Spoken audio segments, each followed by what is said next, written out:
to Would I Lie to You, the show with a lust for lies. On Lee Mack's team tonight, a veteran comedian and writer who, after receiving his OBE, bantered with the Queen. One of the few occasions on which Victoria was amused. It's Barry Cryer! Thank you. And the star of BBC series Supersizers, who once had to eat the same sort of food that people lived on during World War II, when she went for lunch at Barry Cryer's house. It's Sue Perkins! And joining David Mitchell tonight, a comedian who left university with a degree in physics. I mean, God knows who it belonged to, but finders keepers, I say. Dara Briain! And a TV presenter who, for comic relief, took part in a gruelling trek across a bleak African desert. A journey she easily coped with, as she regularly gets the train from Dundee to London. It's Lorraine Kelly! And so we begin, as always, with round one. It's Home Truths, where our panellists each read out a statement from the card in front of them. Now, to make things harder, they've never seen the card before, so they've no idea what they'll be faced with. And it's up to the opposing team to sift the truth from the lies. Dara starts us off tonight. Dara, off you go. OK. On doctor's advice, I have to sleep in a cycle helmet due to the violent nature of my dreams. Lee, where to begin? Tell us about the violent nature of your dreams. Yes. I move a lot within the dreams. They're active rather than like hack and slash movie type violent. They're more I'm playing a match or I'm running or something, and I move a lot in the bed. Dara, what damage can you do to yourself with a pillow? Well, it's only a pillow can get around, but I can snap. I can, you know, it can go back quite like I can recoil.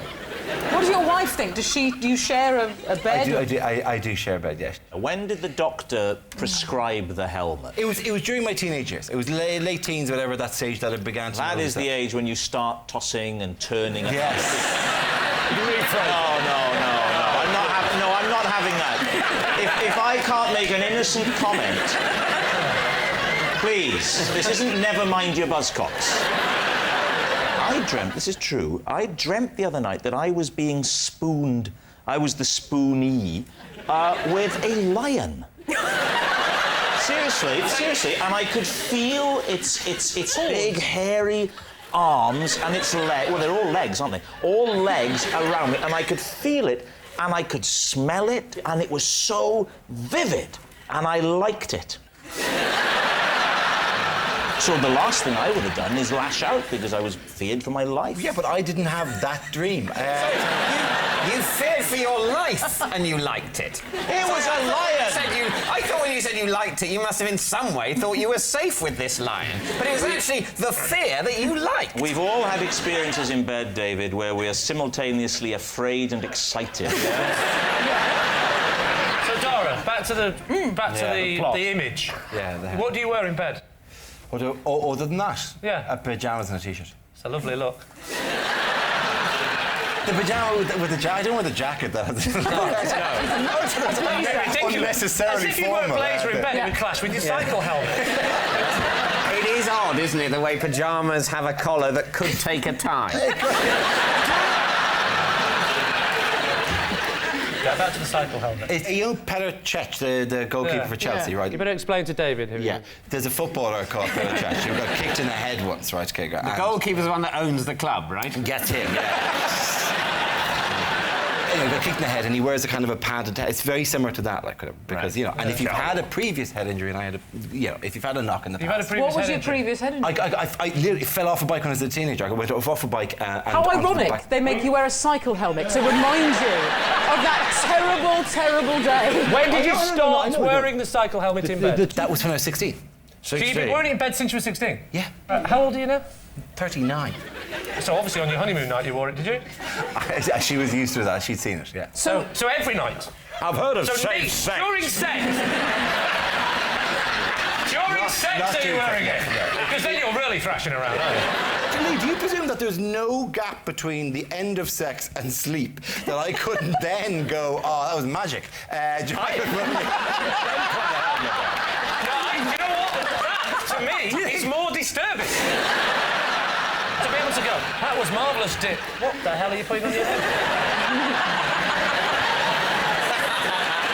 Right, Lee, it's time to take a guess. Well, what do you think? If he's not telling the truth, he's made life very hard for himself because he didn't have to say he was doing it for 23 years. How long have you known him for? I never slept with him. No. I Oh, it's lie. Say it's a lie. So, Dara, are you telling the truth or was it a lie? That scar that goes from there to there? Huh? Yeah? Nah, it's a lie.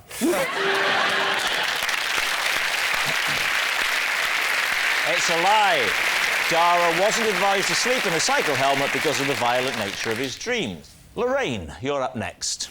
I once presented an episode of TVAM whilst drunk. I don't think we need to discuss this any further. OK, what time do you start work on TVM? In those days, I would be getting up about 3 o'clock. So you're waking up at 3, so... Are you still hammered from the night before, or are you topping up at 3? If you're waking up sober, this is a tragic story. This is a great story. No, it was only the once. What happened the night before, or the... No, I went for lunch. A long lunch? About 12... Well, aye. Well, aye. What time does the lunch start? About 12:30. OK. What time did you finish drinking?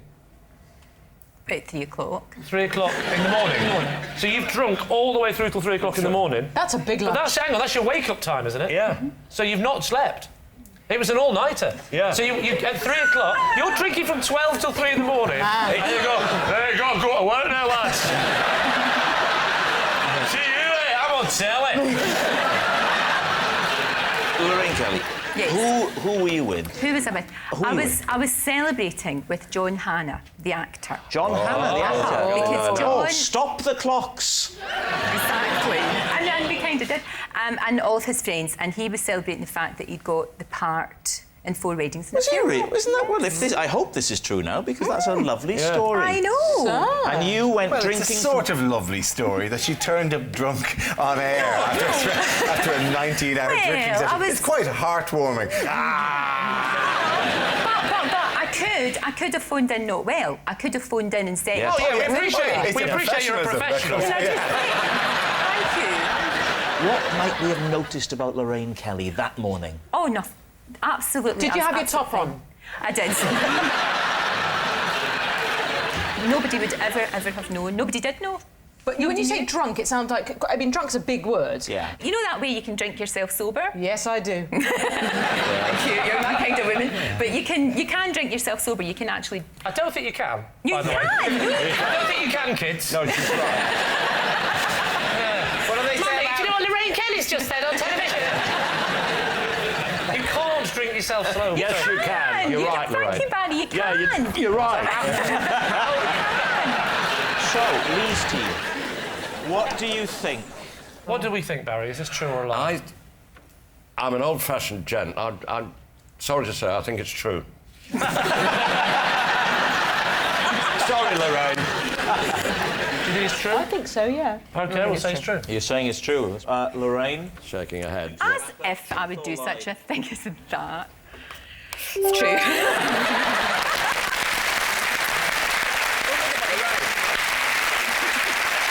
Yes, it's true. Lorraine did once present an episode of TVAM drunk. Yes, it's astonishing, isn't it? Only once. I mean, that's nothing. I once got so drunk I watched an episode of TVAM. Barry? I have written and had published a trilogy of romantic novels under a female pen name.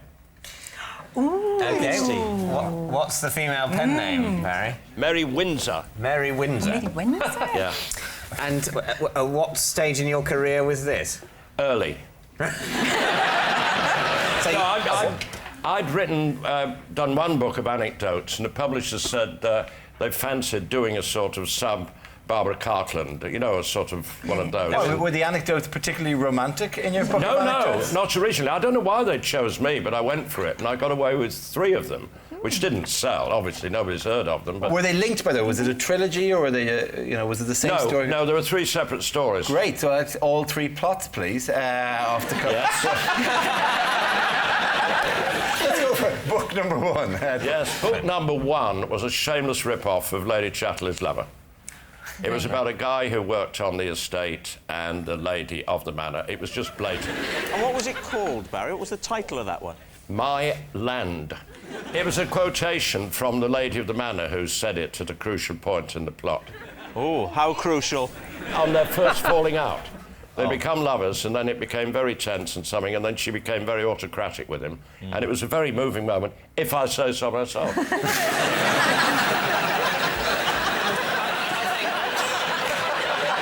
And book two? Book two was set in Spain, and a bullfighter was involved. All right. The same plot, I'm not kidding you.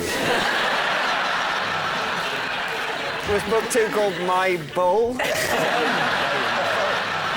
I'm ashamed to say it was called Hasta la Vista. OK. I wish you wouldn't go on about this. I'm not proud of them. I think I want to read them. Yeah. And book three? 1 year, it was called. 1 year. 1 year. You didn't go overboard in the titles. No, simple, self-explanatory titles. What was the plot of book three? The plot of book three was on board a liner. On board a liner. My liner. This posh, frustrated woman went on a liner and met the steward. Why did they stop this? This is gold! Which one, now that you look back, Barry, with the wisdom that you've accrued over the years... Yes.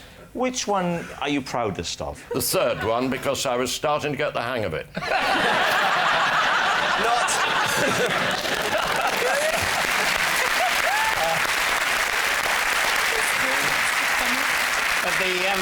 the publishers disagreed. They thought you were losing what hang of it you'd ever had. Yes. What are you thinking, David Steve? What do you think, Lorraine? Oh, no. You know, I just don't see Barry having the time to do it. And I could write those drunk in the morning.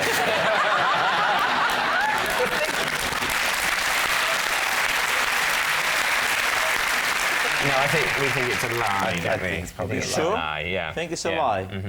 Barry Cryer, truth or lie? Dramatic pause. Music is heard in the background. It was a lie.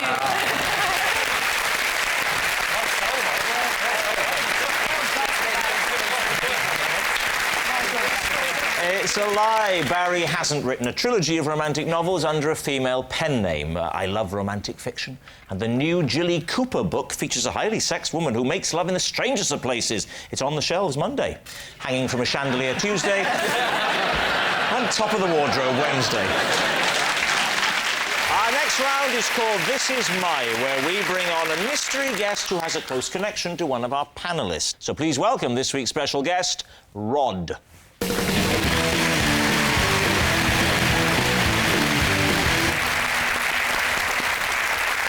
So, Barry, first of all, what is Rod to you?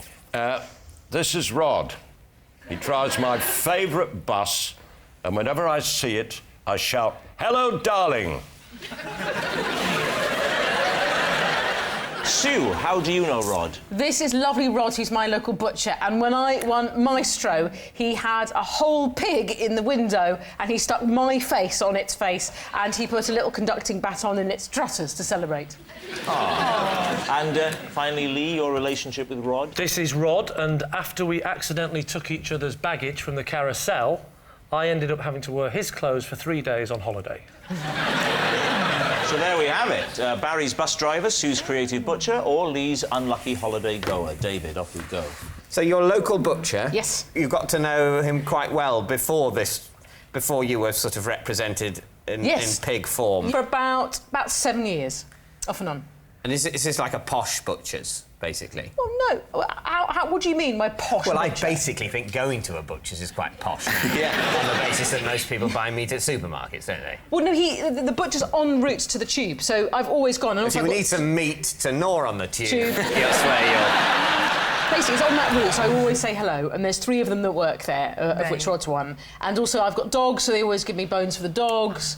So this is sort of a 1950s idyll. Yeah, exactly. Exactly, sir. Sue, this was done, so you say, in honour of the programme Maestro. Yeah. Now, just tell us what that was. This is a programme where you learn how to be an orchestral conductor. And so where did they hit the leap going, an orchestral conductor, a pig? But to be fair, when you say why on a pig, I mean, he is a butcher. He's not... Yeah. He's not, exactly. He can't That's say, his should we put it medium. on the face of the pig or the dead body of Andre Previn?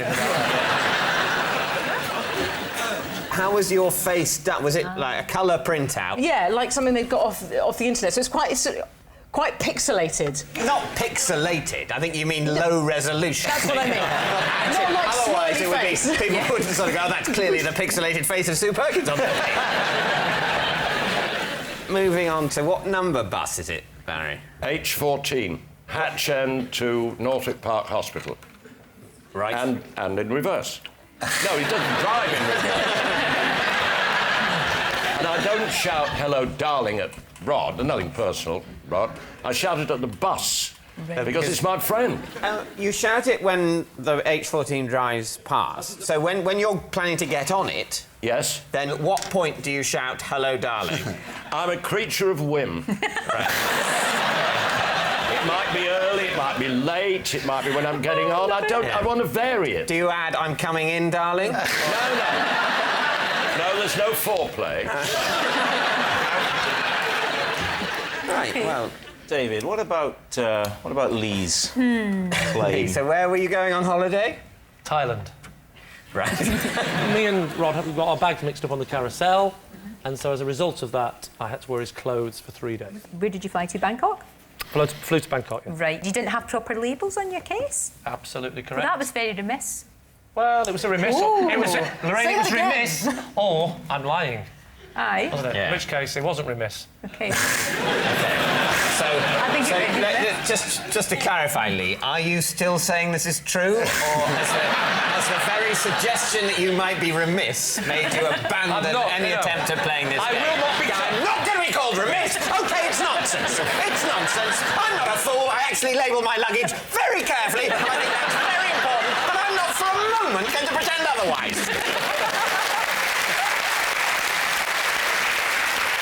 What sort of cases? What kind of cases? It was actually leopard skin. Oh, not leopard skin, as in that was Yeah, it it was was patterned plastic, case. but it had the image Really? of leopard. No, blokes don't have leopard You're right. skin. No, it's my wife. My wife's But saying the Rod's idea. a proper bloke. I mean, I could so am believe... I, Lorraine. No, I Thank could you very believe... much. No, I know, but you're kind of showbiz, and I could believe you had a leopard Kind of showbiz. skin. How about I am showbiz?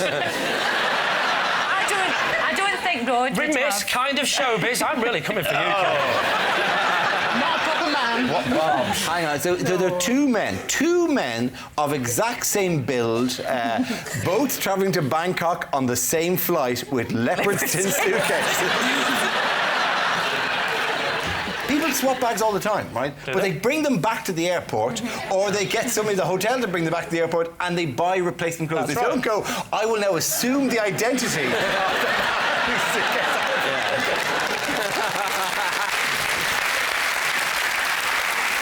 But I have to be honest, though, it's the rules of the game. I wasn't in Bangkok. I had to fly again from Bangkok to a place called Krabi, and then we got on a boat to an island resort. Yeah. So it was a long way back to Bangkok. at So that you point. didn't open your case until you got to your final destination? Yes. What were Rod's clothes like? Were you happy to wear them, and did they fit you, and were they okay? I think you can look at Rod. You can see he's a stylish man. His wigs weren't great, but let's say some of the things I wouldn't have worn. For example, his bus conductor's outfit. Wouldn't have worn that. As for his butcher's outfit, What are you thinking, David? I mean, it's a tricky one, I think, this week. I think it's Sue. Really? Yeah. Say I think it's probably Sue. but Do you? I think it's Lee. You think it's You think it's Lee? What did I say? Lorraine, can I just say, even I don't think it's... No, it's 2 against 1. You should go first. We're going to go for... Yeah. Okay, we'll definitely. think We're gonna it's go for Sue. Yeah. Right, Rod, would you please reveal your true identity? I'm Rod, and I'm Barry's H14 driver.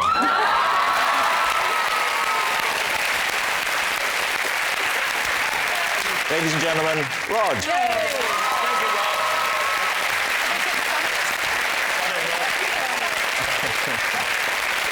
Time now for some high-speed lying in our final round, quick-fire lies. Our panellists don't know whether they're about to read out a true fact about themselves or a made-up lie they've never seen before. David is currently behind, so really has to work hard to grab some extra points if they want to win. We will start with... David. Possession. Right, well, you know the form. There's a box on the desk. Could be. Take out the object first and show us that, and then read out the card, please. Stop! It's true! It's true! Move on! You don't even need to hear it. This is my bare tablecloth. Customs officers once cut his head off and searched him for smuggled goods. Can we see? Is there proof? Let me Yes, see. as you can see. Is there any way of telling? There's some stitching there. Oh, just tilt his chin up then so we can see the stitching. Yeah, let's have a Not too look. much, I'm going to upset him. All right. Can we have a look at the burr? Yes, We'll see the stitching. Yeah. Throw him over it violently. No, don't I couldn't possibly. Come on, he's been decapitated. He's seen worse. You can't throw the beer. That'd be a shame. Thank you, Lorraine. Sorry, I meant you to pass it to Rob. I've now, made you do the whole journey. Take the bear over there, please, Lorraine. It's in my contract. I never leave the desk. David, just look at me. Right. I didn't... How's this making you feel?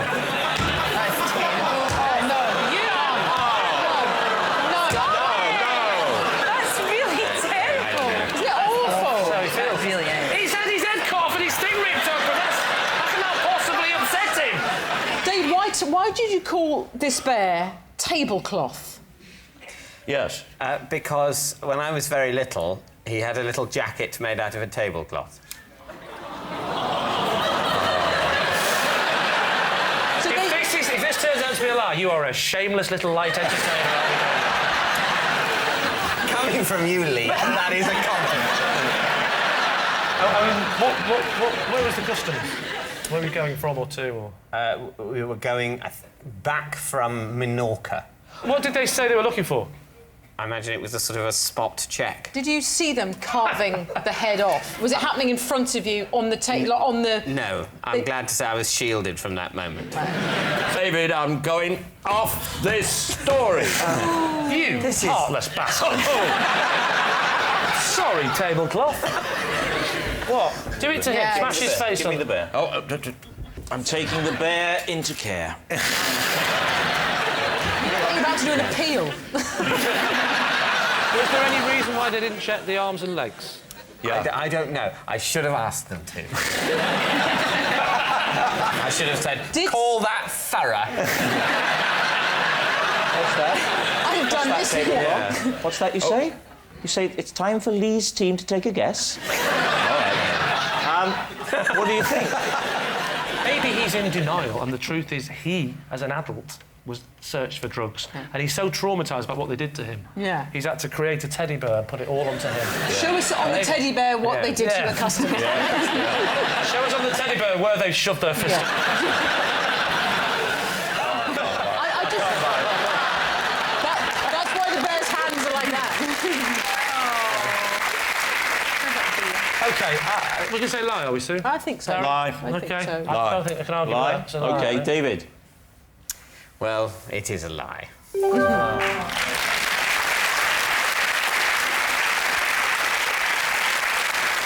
Yes, it's a lie. David's teddy bear didn't have his head cut off by customs officers as they searched for smuggled goods. Now, when I was a rebellious young man, I once stuck 2 fingers up to a customs officer who pulled me aside, put on a rubber glove and returned the favour.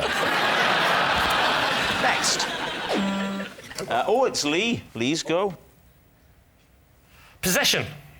Right, box under the desk, Lee. I'd like you to read the card first and then show us what's in there, Lee. I spent an entire year in a plastic work class at school, and this is the only thing I managed to make. Plastic work? What is it? What is it? I don't know. Can we have a look? Can you bring Hey, it up? what is that, though? Thank you. It's shit.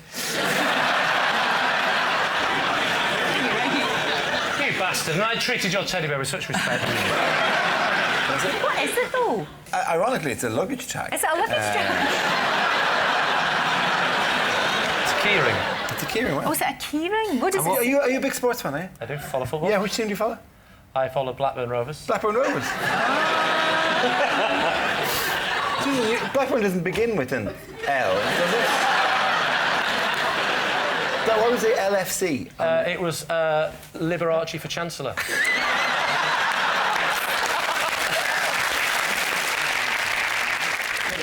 It stands for Liverpool Football Club. Yes, it does. Yeah. Why did you make a Liverpool Football Club keyring? Because it was in plastic work. Because they didn't have blue and white plastic. Blackburn Rovers. They only had red plastic. So I thought, well, I'll give it the Liverpool Football Club because it's red. Right. When did you do it? What age were you when you did that? Was it at school then? No, it was in Broadmoor. You say it took you a year. No, a year.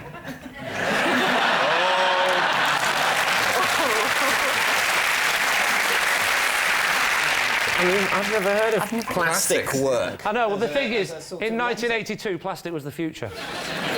I don't in any way disparage plastic. That's fine. I like plastic. Plastic's very useful. But a class at the school called plastic doing work. for plastic work. How did you cut it? What did Well, you not use? like that. I don't think you're in any position to get all haughty about your plastic cutting technique if this is the only evidence we have.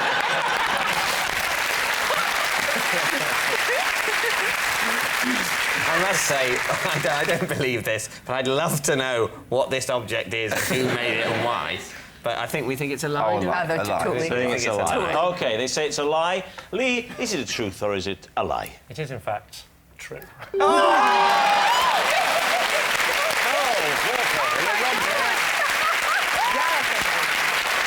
Plastic work. That was a lesson that never caught on. Plastic work. Plastic work. Does anyone else do plastic work? Did you get marked on that? Was that Yes, I submitted did for get marked. What was examination? your grade? I got a 2-1 and we went straight to Oxford. What do you think? Yes, it's true. And I don't know exactly what LFC stands for, but I'm guessing the first word is lazy.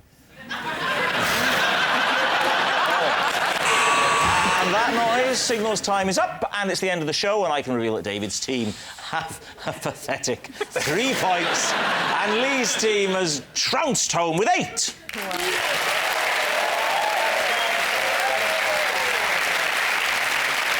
But of course, it's not just a team game, and my individual liar of the week this week is Barry Cryer.